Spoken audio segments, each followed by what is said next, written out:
You can never plan to get a Nobel Prize. It's just something that happens.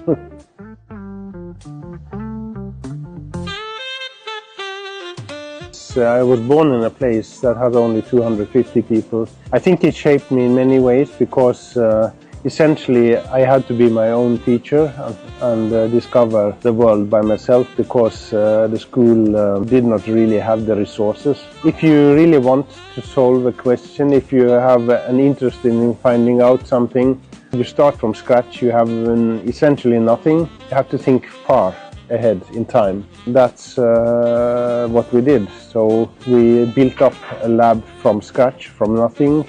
And the idea was that we wanted to find out how the brain solves problems of memory and also navigation, how we find our way. I think because of the circumstances were somewhat difficult, then it forced us to think so far ahead. And looking far ahead and selecting the important questions is something that I see as very important for successful science.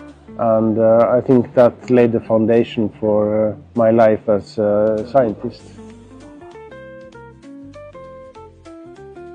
I've been to China many times, but I think this is my second visit to Peking University.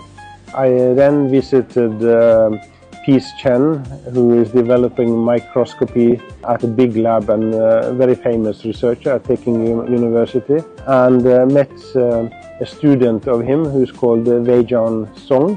He was still a PhD student when I met him during that visit. It was probably in 2017 or 18.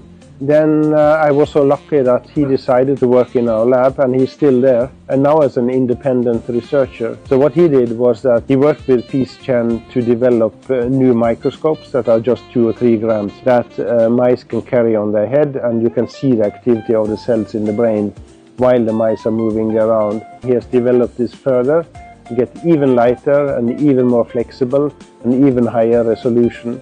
So he's really a talent that comes from Peking University, and he's one of the best people we have had for a long time.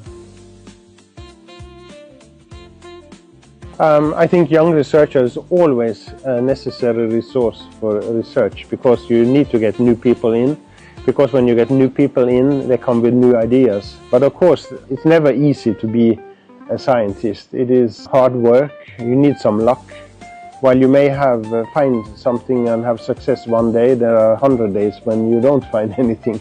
There's a lot of frustration. But on the other hand, I think every scientist learns in the end that when you make these discoveries, then it's worth all those 100 days when maybe you're not so successful. But it requires a lot of patience. One thing is, it's important, of course, to do our science and find out how things work, but it's also important to try to explain that to the rest of the community so that people understand why science is important and what the role of science is.